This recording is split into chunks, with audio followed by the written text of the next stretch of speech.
Marianne Pelcha, bienvenue à Pas sorti du bois. Bonjour Yannick. Ce sera notre conclusion de cet épisode spécial sur le Trail Coureur des Bois du Chêné. C'était la 11e édition. Je pense que ça en fait dans les plus vieilles courses de trail au Québec, hein. C'est fou comment notre sport est jeune quand une course qui a 11 éditions en est dans les plus vieilles. Ancienne. Félicitations pour cette 11e édition. Merci beaucoup. C'était une édition assurément épique qui va rester dans les mémoires, je crois, de plusieurs coureurs. Moi, j'ai eu le plaisir d'être là en 2019 quand c'était une édition assez épique aussi côté quantité de pluie. Puis quand je parlais à des gens avant la course, je leur disais, ah ouais, c'est quelque chose quand il pleut à du Chêné. J'ai vu les photos, j'ai vu les images, j'ai parlé à plein de personnes qui étaient là. C'était un tout autre niveau si on compare avec 2019 finalement. Je crois que oui. J'ai entendu toutes sortes de commentaires des gens qui effectivement l'avaient fait dans le passé, puis qui pouvaient comparer soit avec d'autres courses de Duchesnay ou avec d'autres courses dans leur vie de trader puis de coureur. Puis je pense que c'en est une qui va devenir une référence dans la mémoire de plusieurs. Je pense que oui. Marianne Pelchat, j'aimerais avant qu'on commence que tu te présentes. Qu'est-ce que tu fais chez Je cours Québec, chez Gestev? Alors, moi, on appelle ça productrice déléguée chez Gestev. Je travaille chez Gestev depuis 2004. Alors, je suis plus que 20 ans derrière la cravate ici chez Gestev. À l'époque, au tout début, je travaillais davantage du côté des communications marketing sur l'ensemble des événements que Gestev produit. Et puis, depuis 2016, on a acheté la série de courses Courir à Québec qui est devenue Je cours Québec. Puis, à ce moment-là, pour chapeauter l'ensemble de la production des quatre courses de Je cours Québec, le poste de productrice déléguée, si on peut dire, a été créé à ce moment-là. Donc, mon rôle est un rôle si on peut dire, de livraison de l'événement d'un point de vue 360, là, avec évidemment les équipes, d'un point de vue communication marketing, vente et commandite et production logistique. Alors, de s'assurer de la livraison générale de l'événement. C'est rendu très gros, Je cours Québec. Je voyais ces 4 événements, dont le Trail Coureur des Bois. Ensuite, ben, il y a le demi-marathon de Lévis qui est passé. Il y a le défi des escaliers qui attire souvent des coureurs de trail parce que c'est un beau défi de dénivelé urbain. Une chance qu'on a à Québec est d'avoir tous ces beaux escaliers-là. Et bien sûr, le marathon Beneva de Québec. Je regardais les statistiques, je ne sais pas si c'est à jour, mais c'est près de 30 000 personnes qui participent à ces 4 événements-là, dont 2500 pour le Trail Coureur des Bois. Vous faites courir le monde à Québec. Félicitations. Oui, absolument. C'est la mission de Je cours Québec, de démocratiser la course à pied, d'offrir des expériences de course pour petits, moyens, grands, jeunes et moins jeunes. Évidemment, en course sur route principalement, là, sur trois de nos quatre événements. Puis en fin de semaine passée, c'était notre version trail et course en sentier. Je rappelle que vous avez des distances sur le Trail Coureur des Bois qui vont de l'ultra. Je pense qu'à 48 km, quand on dépasse le 42, moi j'appelle ça de l'ultra. Fait que vous avez un Ouais, ultra de 48, mais vous avez aussi des distances très challengeantes de 34, 18, 25, 8, 3 et 1,5. Donc il y en a pour tout le monde. ouais. C'est ce que j'aime aussi de l'approche de Cours Québec, c'est on y va dans l'inclusivité. Tout le monde est le bienvenu, indépendamment des niveaux, indépendamment des objectifs. Il y en a pour tout le monde. Là, il y en avait surtout pour ceux qui avaient leur wetsuit puis leurs souliers en Gore-Tex parce que c'était très, très mouillé. On pourrait y revenir. Toi, à chaud comme ça, quelques jours de l'événement, c'est quoi ton bilan de cette 11e édition-là? On est encore à s'en remettre, entre guillemets, de tout ça pour l'équipe. C'était une édition, mais à 11 ans, on le mentionnait, là, 11 ans d'histoire, c'était vraiment celle là, qui était la plus pluvieuse, la plus boueuse. 2300 participants, c'est un record de participation, c'est 20% de plus que l'an passé. Fait que ça signifie encore une fois que le sport de la course à pied est en santé, la popularité et la croissance continue. La trail l'était déjà, si on peut dire, comparativement à la route, là, qu'on sentait toujours là, davantage d'effervescence dans les dernières années. Puis là, ça se concrétise encore plus cette année. C'est un événement qu'on a tenu pour la première fois sur 2 jours. Puis, on y a goûté en termes de météo. On savait ce qui s'en venait. On travaille avec un météorologue là, qui nous donne quasiment en temps réel là, les précipitations à venir. Fait qu'on savait qu'il y avait de la pluie qui s'en venait. Même lors du montage, là, on a même modifié un peu notre horaire pour faire en sorte de faire le montage lorsqu'il pleuvait pas, vite, vite, vite. Puis après ça, on a rentré à l'intérieur lorsqu'il s'est mis à pleuvoir pour faire d'autres sortes de montages là, à l'intérieur des bâtiments. Fait qu'on on va se souvenir de cette édition-là comme une édition boueuse et pluvieuse, mais les sourires étaient tout aussi aussi large et grand que la quantité de boue sur les chaussures. Ben, c'est souvent ça, c'est intense pendant, c'est pas toujours le fun pendant parce que c'est très difficile, mais moi je dis toujours qu'entre elles, on joue dans le bois, puis là, il n'y a rien de plus enfantin comme quand t'es jeune, puis on saute à pieds joints dans un trou de boîte. C'est le premier trou de boîte qui est plate quand tu te dis j'ai 0,1 km de fait sur 48, sur 34, peu importe, puis j'ai déjà les pieds détrempés, mais une fois que c'est fait, tu pars puis tu te mets sur d'en face. C'est la seule chose qu'on peut faire. Tout le monde est dans le même bateau puis on s'amuse. Puis je pense que c'est pareil pour l'organisation. Vous n'avez pas eu une ou deux demi-journées sous la pluie. Vous avez eu une préparation quasi complète parce que la veille, c'était tout aussi boueux et mouillé, mais vous avez relevé le défi. Je pense que tout le monde avait l'air d'avoir beaucoup Ouais. trippé à cette édition-là. Tu le disais, c'est la première fois que vous le faisiez sur 2 jours. Historiquement, c'était toujours le lundi de la fête des Patriotes. Qu'est-ce qui a motivé cette décision-là cette année de le faire sur 2 jours? Ben, c'est en lien avec justement la croissance qu'on voit sur les courses de trail. Puis on voulait faire en sorte que l'événement, le tenant sur 2 jours, ben, ça a aidé l'expérience coureur à la fois sur le parcours et sur le site d'arrivée-départ. Puis c'est une manière aussi pour nous de mitiger un peu notre impact là, sur les sentiers puis sur le site de la station du Chesnay. Fait que c'était cette perspective-là de charger l'événement sur 2 jours, ben, c'était pour pouvoir continuer à faire grandir et croître notre événement mais tout en offrant une expérience qui est agréable, qui est festive, qui est, somme toute, aérée, là, même si à certains moments dans les parcours, on se retrouve sur ce gun track, puis il faut être un peu à la file indienne. Mais c'était pour recréer aussi l'esprit trail, l'esprit communautaire. On voit beaucoup là, sur les plus grandes courses qu'on prend toujours en référence, que ce soit Québec Méga Trail ou Aricana, l'événement se tient, ou Bromont Ultra pour parler de la course pionnière au Québec, qui se tiennent sur plusieurs jours. Fait qu'on voulait faire ce move-là, s'en aller sur 2 jours, accueillir éventuellement plus de monde, tout en mitigeant évidemment la tenue de notre événement pour son impact, puis de rendre, créer, c'est ça, un esprit festif sur 2 journées. On le sait, les courses par étapes gagnent en popularité, autant quand on a des épreuves comme au Gaspésia, le transpercé, où on s'inscrit puis on a déjà deux, trois dossards, mais même dans les événements sur plusieurs jours, sans qu'il y ait des courses organisées par étapes, il y a des gens qui s'amusent à se faire des week-end jacks. Est-ce que vous avez eu vent de coureurs, de coureuses qui ont décidé de faire un combo parce qu'il y avait moyen de s'amuser, là, de faire un 34 le samedi, un 8 le dimanche, un 34-25? Est-ce que vous avez des coureurs qui ont fait des combos? Ouais, ben absolument. Il y a un de nos ambassadeurs qui est Julien Vézina qui a fait ça. Puis là, de mémoire, il a fait le 34 puis le 25. Je pense que OK. c'est la combinaison qu'il a fait ou c'est peut-être même 48-25. Fait que lui, c'est ça, il s'était donné ce défi-là de faire donc une journée, une épreuve le dimanche et une épreuve le lundi. Puis j'écoutais tout à l'heure là, les Vox Pop qu'on a fait des différents participants. Puis lui en parle d'ailleurs. Puis il a tout le visage rempli de boue, là, puis il s'excuse d'ailleurs là, d'avoir plein de boue comme ça, puis il dit je vais aller me débarbouiller. Mais il a dit qu'il a eu du fun, puis c'était super agréable, puis il invitait évidemment tout le monde à se lancer ce défi-là, parce que c'est un défi qu'il faut se lancer, oublier la montre, oublier le chrono, juste aller comme ça en forêt. Puis on sent aussi là, dans les commentaires des gens là, toute l'espèce de fierté d'avoir combattu ces conditions difficiles-là. Il y a Julie Lesage là, qu'on Ouais. connaît là, de réputation là, qui était interviewée, puis elle appelait ça comme une aventure, là. C'était plus qu'une course ou un trail, là, qu'elle a vécu ça comme une aventure. Un beau début de saison pour elle, là. Elle trouve la trail là, du Coureur des Bois qui se situe en début de saison comme ça, donc c'est une bonne mise en jambe, s'initier aussi à la course, voir où est-ce qu'on est en termes de forme. Puis comme les parcours offrent souvent des portions assez roulantes, ben quand on s'est plus entraîné durant l'hiver sur route, ben c'est moins technique là, de faire la transition vers la trail avec le coureur des bois.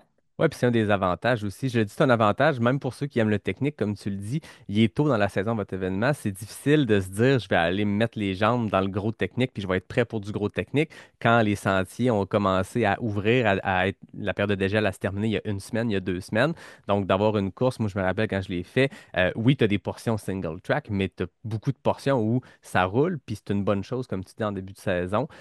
Puis c'est un excellent défi pour, c'est ça, se mettre une introduction à la saison, savoir peut-être d'être capable de jauger Comment a été l'entraînement hivernal? Comment est la forme? Est-ce qu'on est prêt pour les prochains défis? Tu le mentionnais, Julie Lesage. Si je ne me trompe pas, c'est la deuxième fois en 2 ans qu'elle termine deuxième sur le 48 km parce que l'année passée, elle avait été deuxième derrière Geneviève Asselin-Demers. Je n'énumérerai pas toutes les performances, mais tu le mentionnais, Julie, j'oserais dire une amie de l'émission, elle est passée à une reprise, puis c'est une course qu'on aime bien suivre. Tu le disais, il y a un défi qui vient avec cet accès-là au sentier parce que on est tôt dans la saison. Pour les coureurs, ça veut dire que c'est tôt pour aller en trail.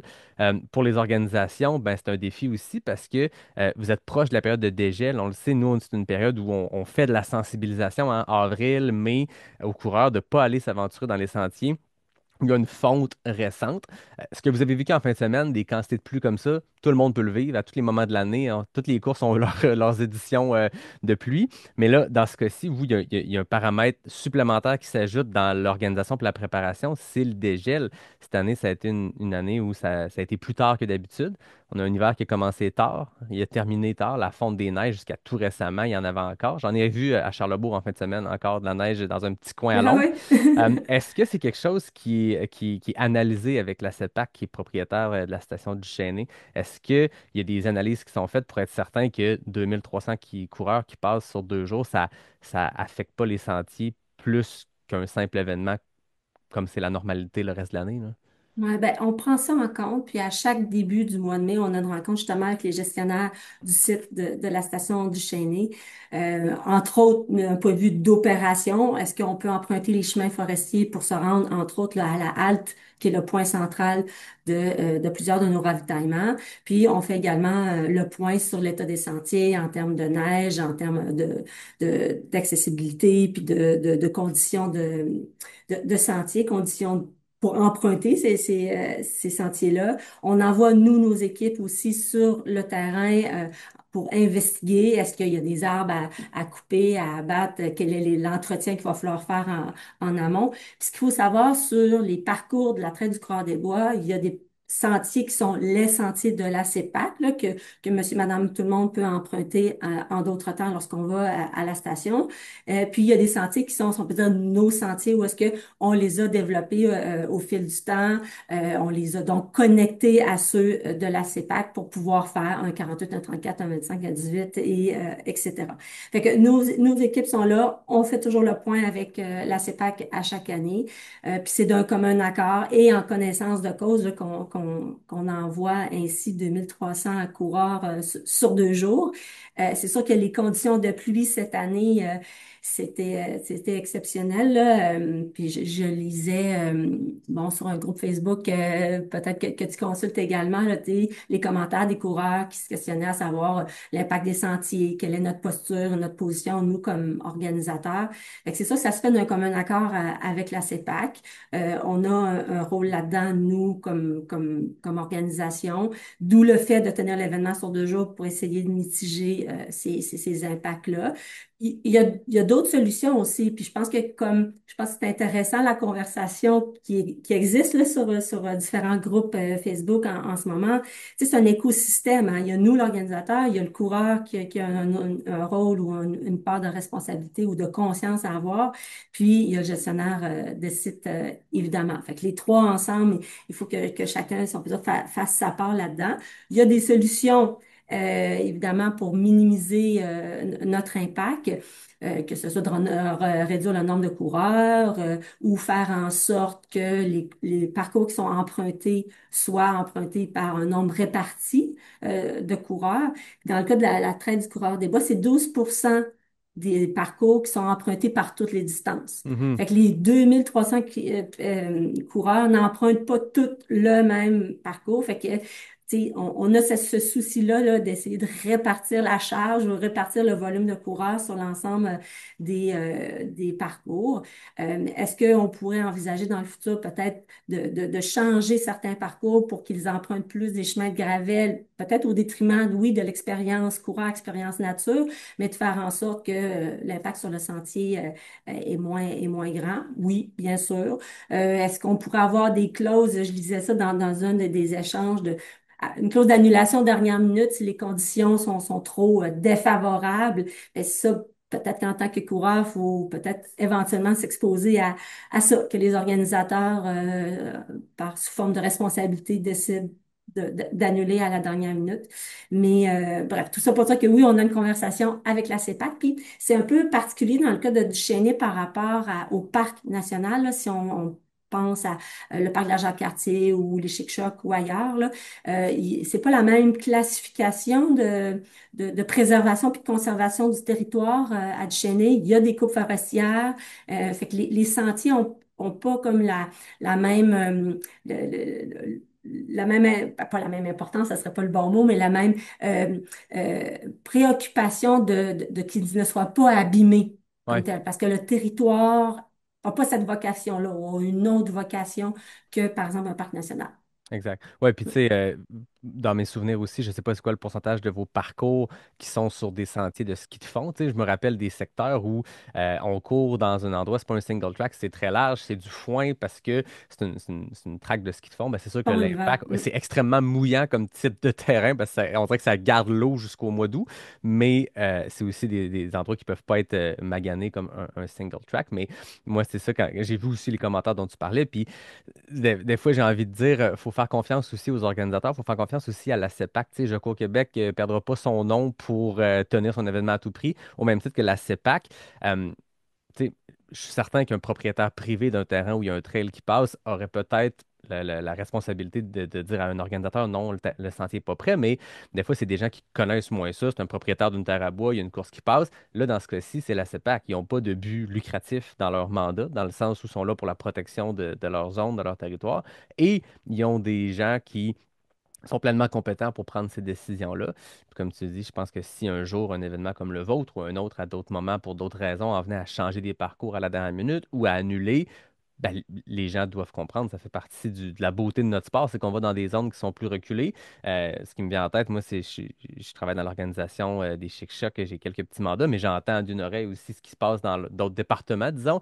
Puis les parcours au Chic Choc, il y a la version A, B, C, D, dans le sens où si la CEPAC dit Hey, on a aperçu un caribou, un individu à tel secteur, la course ne peut plus passer par ce secteur-là, ben, il y a un plan B, il y a un plan C. Je pense que chaque organisation, c'est ça. Je suppose que vous aussi, c'est le cas, vous allez monitorer. Puis cette année, peut-être que ça va vous dire, OK, des fois, le dégel, il est tard, combiné à 30 millimètres de pluie, faut avoir des options. Puis là-dessus, moi, Absolument. j'ai tendance à dire aux gens, faisons confiance aux organisateurs, ils ne perdront pas leur nom pour tenir l'événement à tout prix.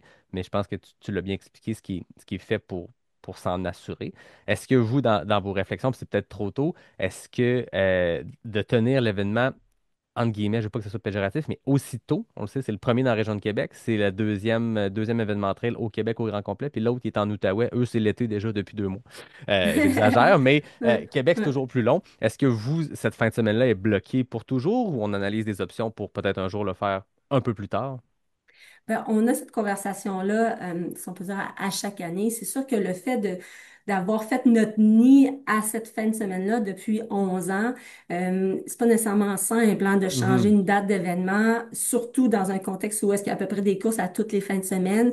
Fait qu'on veut pas nuire, on veut pas arriver dans les jambes d'un autre, d'un autre organisateur avec Grosjean comme devant. Fait que, tu sais, on analyse ça, on en discute, on en a déjà discuté. On continue de maintenir comme là, avec le 2 jours. On a posé la question à la CEPAC. Est-ce qu'on, comme on le tient sur 2 jours, est-ce qu'on fait le samedi-dimanche, on fait le dimanche-lundi? Est-ce qu'on conserve cette fin de semaine-là? Tant qu'à faire le changement de date. Puis finalement, la conclusion de l'histoire, c'était on reste à cette date-là, toujours en étant conscient, puis je le dis en rigolant, mais depuis toutes ces années qu'on fait ça, il y a toujours un moment donné au début mai là, qu'on va faire un repérage sur le terrain, puis on revient, puis on est comme, il y a trop de neige, ça Ouais. passera pas, tu sais. Puis finalement, la magie opère, puis la météo s'améliore, se réchauffe, et ainsi de suite, puis là, on peut tenir l'événement. On a toujours le même petit stress au début du mois de mai en se disant, ah, ça le fera pas. Mais on continue de maintenir notre date à ce temps-là, en prenant en compte les conditions particulières dans lesquelles on doit opérer, en se faisant des plans de contingence, le cas échéant. Tu sais, dans le cas dans la fin de semaine, on a beaucoup réitéré aux coureurs, tu sais, de changer un peu leur approche de performance, de rester dans les sentiers. On s'est mis en mode de niveau alerte jaune. Là. On a implanté un système là, d'alerte événementielle, là, la SAE, donc ça suit des codes couleurs, là, vert, jaune et rouge. Puis entre le dimanche et le lundi, on a changé au code jaune justement pour alerter les coureurs que les conditions allaient être particulières, fallait adapter sa course, que nous, en tant qu'organisateurs, on allait renforcer les temps limites aussi, parce que la progression du coureur était moins rapide, Mhm. mais d'un point de vue d'opération, nous, on doit rester dans un certain temps limite, puis d'exposer aussi d'un point de vue de sécurité là, des coureurs qui pourraient aller au-delà un peu, si on peut dire, de leur capacité, ben on veut éviter ça. Fait qu'on on a été plus rigoureux là, à implanter nos temps limites pour rester dans les paramètres, puis faire en sorte que finalement, on ramène tout le monde adéquatement à bon port. Ben oui, c'est ça. Puis après ça, c'est à la CEPAC je dirais, faire ses devoirs dans le sens où c'est eux qui donnent les autorisations pour leurs événements, que ce soit le vôtre ou il y en a ailleurs aussi des événements sur des parcs nationaux. Puis euh, l'impact d'une course, si c'est dans la période de dégel, s'il y a eu beaucoup de passages, ben il va y avoir des signes dans le reste de l'été qui vont le démontrer. Puis c'est pas irréversible une fois, puis ça sera à eux après ça de prendre leurs propres décisions. S'ils analysent que finalement, quand il y a beaucoup d'eau, combiné à beaucoup de coureurs, combiné à la fin de la période de dégel, le Hum. début de l'été, ben, l'érosion s'est accélérée parce qu'il n'y avait pas de couverture végétale. Puis il faut pas passer sur ce sentier-là pendant quelques années parce qu'il faut y laisser la chance. Rendu là, c'est Absolument. à Puis eux ça, de on va faire. le monitorer de concert avec eux, puis on va intervenir le cas échéant là, selon leur bilan puis leurs recommandations pour avoir des sentiers qui sont le plus durables et le plus périn possible là, pour la tenue de notre événement. Ça fait 11 ans, on veut que ça continue aussi. On veut se rendre au moins au double, c'est ça. Absolument. Parlant des prochaines années, 2026, est-ce que je voyais que les inscriptions sont déjà amorcées pour les mêmes distances. Est-ce qu'il y a des nouveautés? Est-ce qu'il y a des choses qui sont prévues en ce moment pour l'édition 2026? Ben, on va assurément faire notre post-mortem 2025. C'est sûr qu'on veut reconduire, là, la météo n'a pas été de notre bord pour ça, mais on veut reconduire l'ambiance festive post-course. Fait que sur le site d'arrivée, on avait réaménagé un peu le dispositif là, du départ et de l'arrivée avec une zone d'exposants, avec un chansonnier qui était sur place. On avait la bière Archibald d'après-course. Bref, la météo n'a pas aidé à recréer là, cette ambiance festive-là, bien que il y avait quand même du monde sur le site d'arrivée, puis tout le monde avait leur sourire le plus imperméable possible. Mais on ose espérer que Dame Nature va collaborer, qu'on va avoir du soleil. Puis on veut donc continuer à démocratiser la course en sentier, faire découvrir ce sport-là. On veut créer des souvenirs pour les gens de course en sentier. Fait que c'est dans ce sens-là qu'on veut aller. Les épreuves qu'on a, donc les 7 épreuves, les 7 distances seront de toute évidence les mêmes pour la prochaine édition en 2026. Est-ce que tu as une découverte ce week-end, un highlight? Est-ce que ce soit un coureur, une coureuse, un bénévole, un participant? Je te lance ça comme ça. Y a-tu quelqu'un qui te vient en tête qui a marqué ta fin de semaine? Ben, je pense que j'ai 3 groupes de coups de cœur, là. Il y a eu 2 équipes qui ont fait le 8 km avec une jouelette, OK. donc la chaise portée. C'est déjà difficile de faire une course en sentier dans les conditions qu'on a connues en fin de semaine. Et là, ce groupe-là de 6 à 8 personnes qui accompagnaient quelqu'un en chaise portée, en jouelette, pour le 8 km, c'était vraiment un très, très beau coup de cœur de les voir là, dans leur coordination, hein, parce que c'est comme une espèce de chorégraphie, ils se parlent beaucoup, il y a beaucoup d'entraide, ah, il y a une roche, ok, là on change de position et tout. Fait que c'est magnifique de voir ça en groupe. Mon deuxième coup de cœur, c'est sûr que c'est les bénévoles. C'est sûr que c'est les bénévoles. C'est près de 300 bénévoles qu'on a qui se partagent 400 corps d'implication. C'est sûr et certain, c'est peut-être galvaudé de le dire, mais sans eux, on serait incapable de tenir notre événement. Ils ont été là, ils ne sont pas payés, ce n'est pas leur travail, c'est un choix d'être là avec nous. C'est magnifique, c'est extraordinaire. Je les remercie vraiment là, du fond du cœur. Tous étaient là et présents et avec leur sourire, puis les deux pieds mouillés, certainement. Mais c'était vraiment là, de toute beauté. C'est extrêmement précieux. Puis là, mon troisième coup de cœur, ben, je dois le lancer là, c'est à l'équipe de Gestef. Ouais. Vraiment une équipe guerrière en fin de semaine, dans les conditions de montage, de course et de démontage dans des conditions difficiles. C'est sûr qu'on fait ça parce qu'on aime ça. Oui, c'est notre job. On y met beaucoup de cœur, mais l'équipe là, a vraiment relevé le défi avec brio. Puis tout le monde avec le sourire, tout le monde positif. On est là, on habite sur place durant la tenue de l'événement pour éviter les allers-retours et tout ça. Fait que c'est une colonie de vacances qu'on a ensemble pendant quelques jours. Mais c'est sûr que ça resserre les liens d'équipe, mais vraiment bravo et chapeau à l'équipe. Souvent, les grandes organisations vont faire des week-ends de team building ou des Ah séjours de ouais, team building dans un chalet. Vous l'avez en on le fait à organisant ça même en l'événement. colonie de vacances à Duchesnay. Je te demande d'enlever ta casquette de productrice déléguée. On s'était croisés au colloque d'athlétisme Québec un peu plus tôt ce printemps, cet hiver. Puis, je sais que tu es une coureuse aussi. Toi, est-ce que tu as des objectifs pour cet été à travers l'organisation de tous ces belles courses-là? Ouais, ben, c'est ça. Faut que je réussisse à composer le fait que j'organise des courses et que je veux participer aussi à l'occasion des courses. J'en ai fait une, là, ce printemps, demi-marathon à Saint-Jean-sur-Richelieu. Mais j'essaie toujours de m'en faire une pour moi, si on peut dire, avant la série de courses Je cours Québec pour me donner mon petit bonbon à moi. Puis, mon objectif, là, pour l'automne prochain, c'est le marathon de Valence, OK. en Espagne. Ouais, alors c'est un séjour là, que je vais aller faire là-bas, un marathon là, qui, depuis quelques années, a des temps records qui se font là. Fait que dans les prochaines semaines, je vais embarquer dans ma préparation plus spécifique à ça. Puis un petit peu plus tôt, je vais aller rencontrer notre ami Jean-François Tapp Oh, à Gaspésia 100. Ouais, il m'a lancé l'invitation comme c'est son 10e anniversaire du Gaspésia 100. Fait que je sais pas si tu vas être là oui, d'ailleurs. Bon, oui. parfait. Alors, on se verra. Fait que ça, c'est avec ma casquette Comag, donc rédactrice en chef du magazine de course à pied Comag, que je vais là. Donc, je vais aller couvrir l'événement, puis je vais faire quelques épreuves aussi. Fait que c'est pas mal mes objectifs, là, à part évidemment courir tout le temps parce que j'en ai besoin. C'est comme manger, respirer, dormir, mais en termes de compétition, là, c'est ce qui est au programme. Ah, fait qu'on va se voir à Percé, ça va être le fun. Ah oui, super. 10e Dans anniversaire devrait se quelques semaines. passer. Il doit y avoir du beau monde. Fait que là, je comprends que tu vas aussi courir. Est-ce que tu participes à des épreuves pendant le week-end? Oui, ben là, j'y ai fait, à Jean-François, ma petite sélection là, OK. d'épreuves. Donc, Ouais.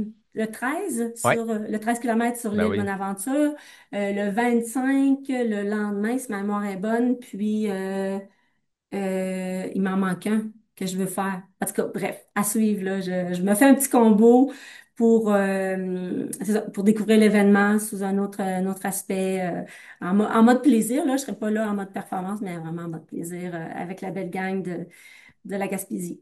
Bah, c'est le fun. Fait que ta saison va être un pied dans le trail, un pied dans la préparation Oui, marathon. Ça va être parfait. Valence, est-ce que c'est après le marathon de Québec que tu gères avec ton équipe? oui, OK. oui, exactement. C'est pour ça que le marathon Bénévolat de Québec étant le premier week-end d'octobre, ben, c'est pas toujours évident, sachant que cette période-là d'automne, c'est la haute période de marathon, là. Si on pensait justement à nous, Québec, ou à Montréal, ou Rimouski, qui est un petit peu plus tôt, ou du côté des États-Unis, Chicago, New Ben oui. York, Philadelphie, un petit peu plus tard. Fait qu'il faut que je trouve le bon moment de me faire ma course à moi Oui. pour être suffisamment reposée, suffisamment prête.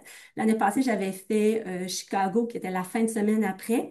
Ça avait été limite là, dans les heures de sommeil à récupérer. L'année d'avant, j'avais fait Toronto, qui était 2 semaines plus tard. Ça, c'était un petit peu mieux parce que j'avais eu OK. justement une dizaine de jours de repos. Mais Valence, c'est au début décembre. Fait que Ah, bon. ça va être parfait. Pleinement reposé. Ouais, ouais. Bon, ben. Eh ben, merci beaucoup, Marianne, d'avoir accepté l'invitation comme ça à la dernière minute pour venir faire ce bilan-là du Trail Coureur des Bois du Chêné. Pour les gens qui Ça me écoutent, fait ça fait plaisir. déjà quelques jours que ça a eu lieu, plus d'une semaine, mais écoute, nous, au moment où on enregistre, ça fait à peine 48 heures que vous ressortez de ça. Je pense que vous avez encore du linge qui doit sécher quelque part. Fait que J'ai passé 3 jours dans mon pantalon de pluie, oui. merci beaucoup, Marianne. C'était un plaisir de te jaser. Merci à toi.